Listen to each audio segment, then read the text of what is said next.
ومثل هذا العالم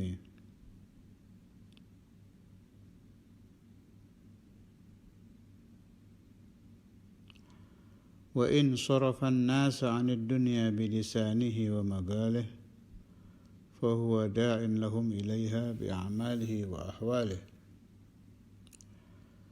ولسان الحال أنطق saya lebih cocok pakai afsahu وفي بعض النسخ أفصح ولسان الحال أفصح من لسان المقال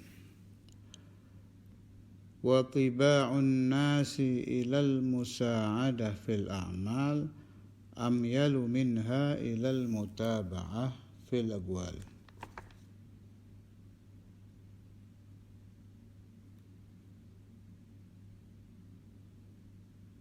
Itu di matan. Kalau disyarah pakai ilaiha.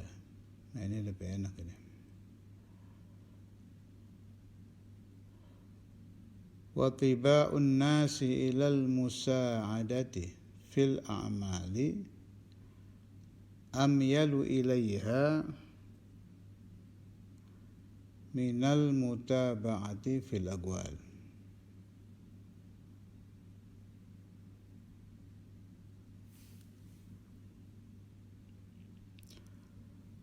Wa mithlu hadzal alim, dan seperti orang alim ini, meskipun dia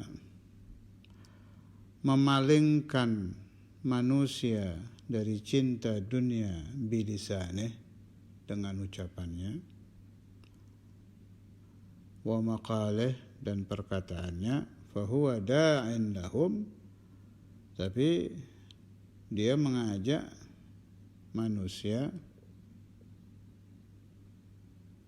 kepada hubbud dunia dengan amal-amal dan perbuatannya, ilaiha ila dunia.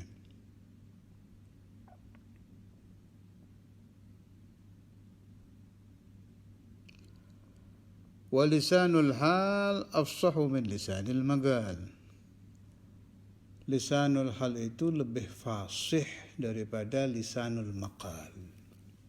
Ini pakai ta'bir fasih.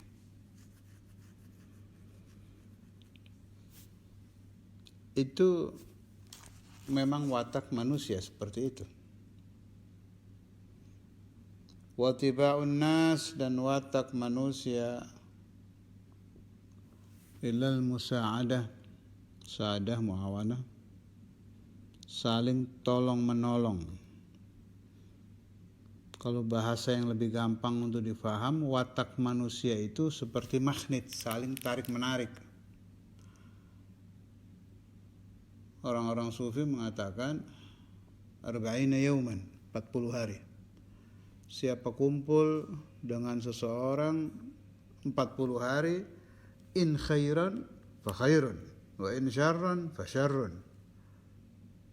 Kalau baik ya dia tertarik menjadi baik, kalau buruk dia tertarik menjadi buruk.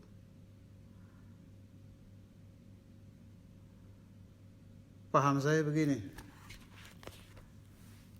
kenapa kita disuruh memperbanyak musahabah dengan malaikah? Bukan hanya dengan orang-orang saleh, dengan malaikah. Baca saja di kitab-kitab itu. Cari, ada ajaran dawamul wudu. Itu tetesan wudu kan jadi malaikat itu. Ada ajaran memperbanyak qiraatul Quran. Bifaham atau bighairi faham, faham atau tidak faham. Silakan cek di kitab-kitab. Sepintas kan apa gunanya membaca ayat-ayat Al-Quran tidak faham. Malah saya dengar di pengajian beberapa ustadz yang bukan dari aliran kita, bukan dari aliran Ahlus Sunnah wal Jamaah, Asy'ariyah, Maturidiyah, Ghazaliyah, dari kelompok lain. Saya dengar sendiri itu dia berkata, Quran itu untuk dijadikan pedoman, untuk diikuti. Apa gunanya kalau baca Quran sampai hatam, kemudian baca lagi sampai hatam, tanpa dipahami, tidak mengerti, tidak diikuti. ini omongan sepintas benar tapi keliru. Yang saya temukan kekeliruannya, orang kalau banyak membaca Al-Quran, taruh dia orang bodoh. Dia tidak tahu arti Al-Quran, tidak mengerti tafsir, tidak mengerti asbab nuzulil ayah. Tapi dia baca dengan ikhlas, malaikat tetap hadir itu. Lah, watak manusia itu tertarik, disadari atau tidak disadari dengan yang ada di sekelilingnya. Bisa Anda bayangkan kalau manusia tertarik dengan malaikat. Malaikat tidak ada keburukan sama sekali, status saja tidak ada. Karena itu orang kalau memperbanyak qiraatul Quran, tahu-tahu dia jadi orang baik. Kalau dia mutakabir, perlahan-lahan kibirnya hilang. Kalau dia sahib su'udzan, hatinya selalu buruk sangka, perlahan-lahan hilang. Itu dari situ. Dari banyaknya dia musahabah dengan malaikat yang dia tidak ketahui padahal ada di sekelilingnya. Karena dia memperbanyak qiraatul Quran. Atau orang yang memperbanyak sholawat ala Nabi Muhammad SAW. Terjadi juga itu. Tambah hari tambah baik. Sebab ada malaikat mengelilingi dia. Atau orang yang banyak menghadiri majelis orang saleh. Kita sering dengar ada orang berkata, saya kalau hadir majelis hati saya tenang. Dia tidak mengerti dari apa itu. Ini tidak cerita faham. Saya sedang tidak bercerita tentang orang yang terobati dengan pemahaman ilmu, itu beda lagi. Ini saya bicara tentang dzauqiyah saja. Maka sangat banyak sekali rahasia-rahasia syariah yang menyebabkan nuzulul malaika. Tanpa disadari, musahabatul insan, pertemanan manusia dengan malaikat memperbaiki watak si manusia yang dasarnya memang buruk. Ada nafas al-ammarah bisu. Itu memang kita sudah. Kullun minna ada nafsul ammarah bisu. Ini akan terkikis perlahan-lahan karena banyak musahabatul malaika. Tambah lagi musahabatus salihin, yang bangsa manusia ini. Sama. 40 yauman kita akan tertarik juga menjadi orang saleh. Bayangkan dengan musahabatu sayyidina wa maulana Muhammad Rasulullah sallallahu alaihi wasallam. Kalau sahabat jelas sudah kita tidak mampu jadi sahabat. Mereka kapan saja ingin musahabah dengan Rasulullah sallallahu alaihi wasallam bisa karena Nabi masih di alam jasmani. Itu sudah kelebihan mereka. Makanya disebut sahabah. Dari sahibah yazhabu memang musahabah dengan Nabi. Ahlu baiti Rasulullah sallallahu alaihi wasallam yang zaman dulu, Sayyidah Fatimah Az-Zahra, Sayyidatuna Khadijah,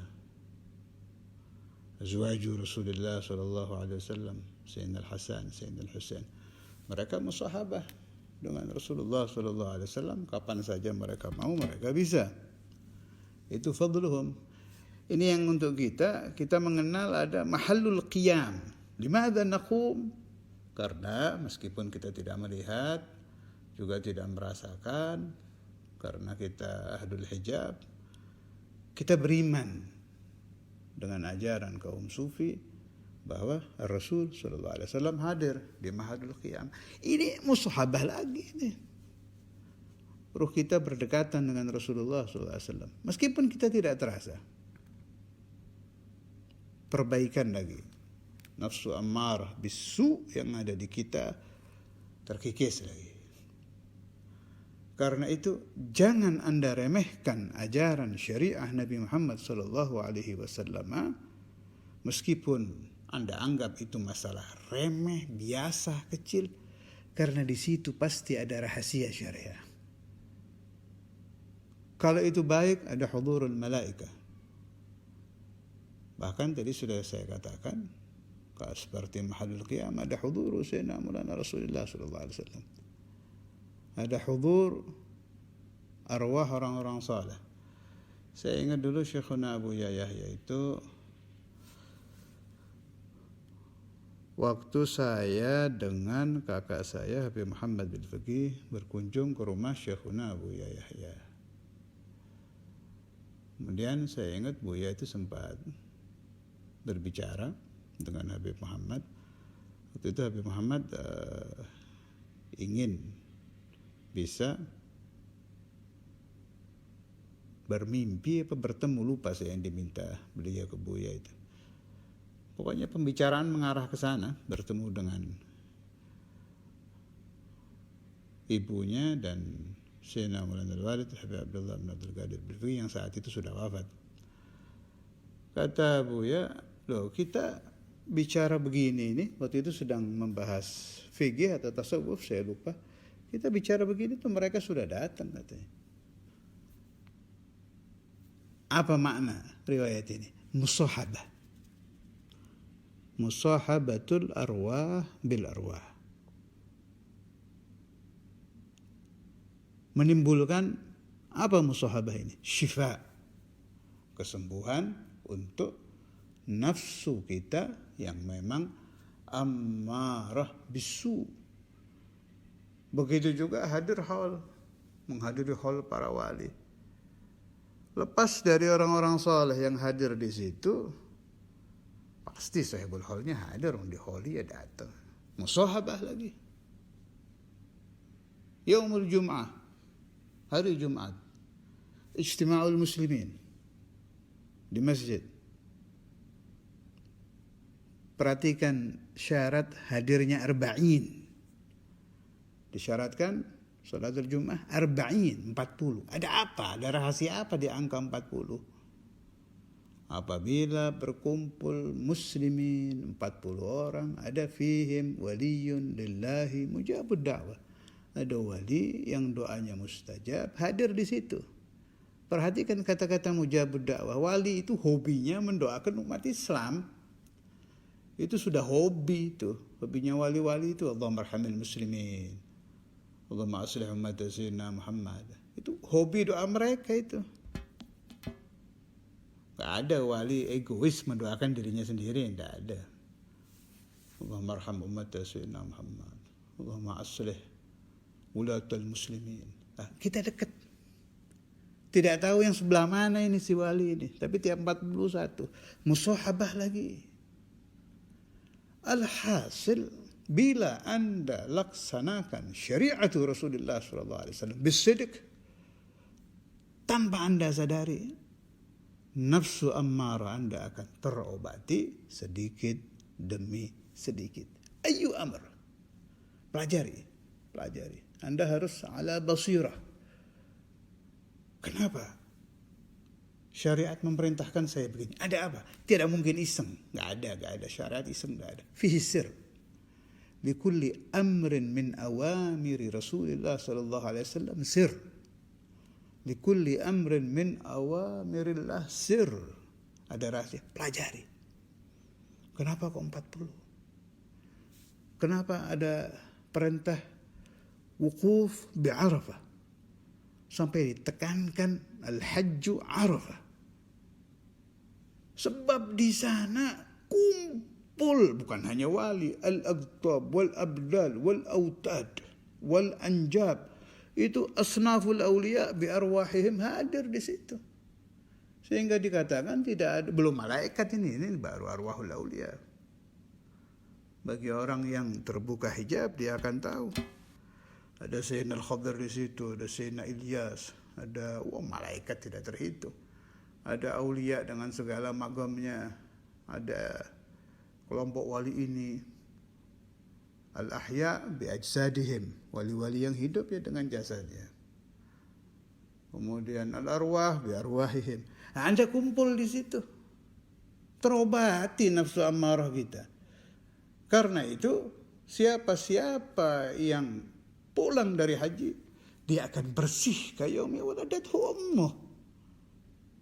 Sebab dia baru saja berkumpul dengan kelompok makhluk suci, kelompok malaikat, kelompok anbiya, kelompok mursalin. Ini arwah loh, arwah. Kalau ajsad para nabi sudah meninggal kan, di arwah ya. Kalau saya ditanya, antum tahu dari mana mereka kumpul? Baca saja itu kitab-kitab sufi, penuh itu keterangan-keterangan yang menerangkan kumpulnya arwahul anbiya wal mursalin wal auliya wal muqarrabin wal malaikah ketika yaum Arafah. Belum lagi di situ ada hadiyatu Rasulullah sallallahu alaihi wasallam bagi orang yang wukuf. Itu saya baca di Tadhkirun Nas, hadiah batin itu. Dan lain-lain. Bagi yang tidak mampu menguak rahasia syariat Rasulullah sallallahu alaihi wasallam, taklid saja sudah. Percaya, ikut setiap perintah Nabi Muhammad. Ada rahasia yang saya tidak tahu. Umpama kita tahu, baru tahu satu. Masih ada 2, 3, 4 sampai hitungan yang tidak terhitung. Min asrari syariati Rasulullah sallallahu alaihi wasallam. Allahumma arzuqna fahman nabiyyin. Mudah-mudahan kita diberi pemahaman para nabi, pemahaman para wali, pemahaman para saleh, dan diberikan amal ma'al ikhlas wal istiqamah lana walil aulad wal ahfad wal dhurriyyah wat talamid as-salihin barakati Rasulullah sallallahu alaihi wasallam برحمتك يا أرحم الراحمين يا أرحم الراحمين يا أرحم الراحمين. Al-musa'adah al-mu'awadah, tolong menolong. Fil a'mal, di dalam perbuatan amyalu lebih condong daripada mutaba'ah, mengikuti fil aqwal dengan ucapan. Ada kata-kata amyalu ya, lebih condong, tapi bukan berarti ucapan tidak berguna. Ucapan juga membuat orang tertarik, terpengaruh. Ucapan juga hanya kadarnya jauh. Orang lebih gampang terpengaruh dengan perbuatan temannya daripada terpengaruh dengan ucapan temannya. Kemudian dibagi lagi itu. Ada watak orang yang gampang terpengaruh, ada yang sulit dipengaruhi, ada yang sama sekali tidak bisa terpengaruh kecuali dengan fulan. Macam-macam lagi itu. Tergantung watak manusia. Tapi pengaruh tetap terjadi. Sebab bukan hanya ucapan, ini yang parah, ini roh ini, tanpa dia sadari dia terpengaruh. Apalagi kalau kita dengar keterangan-keterangan nafas itu menular. Nafasnya orang ahli zina yang kita hirup tanpa kita sadari membuat kita ingin berzina. Nafasnya orang ahli riba yang kita hidup tanpa kita sadari membuat kita suka riba. Alhasil nafas ahli maksiat yang terhirup kita membuat kita terpengaruh waliyadzubillah sehingga kita juga suka maksiat. Ini kalau Anda teliti diri Anda sendiri, coba renungkan saja. Saya dulu, masalah ini umpamanya, saya dulu waktu hidup di kampung Fulani, saya di sana kok hobi mendengarkan dangdut umpama. Saya waktu hidup di kampung fulan, di kelompok fulan, kok hobi sholat sunnah. Ketika saya di sini berubah lagi. Nah, di situ ada terpengaruh. Bukan hanya dengan ucapan, tapi pengaruh ruh. Ucapan juga bahaya.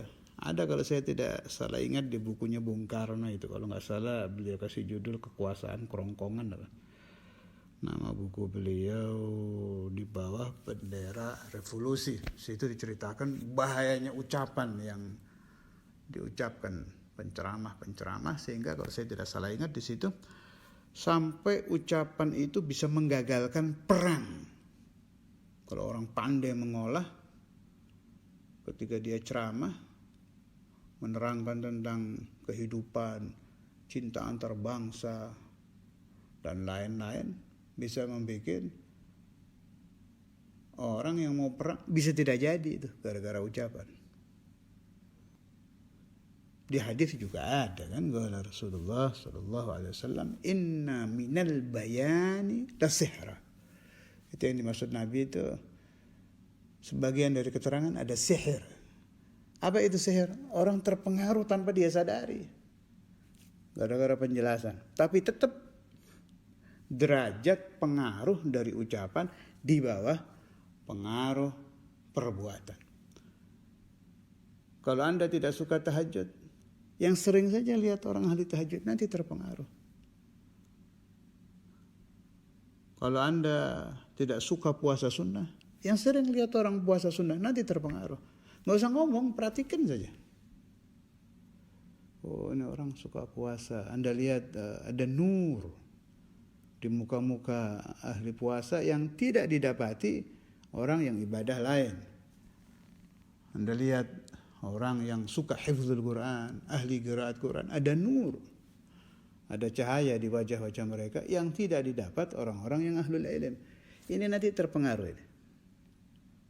Dan itu yang harus selalu kita cari, sehingga nafsu ammarah kita berubah menjadi nafsu yang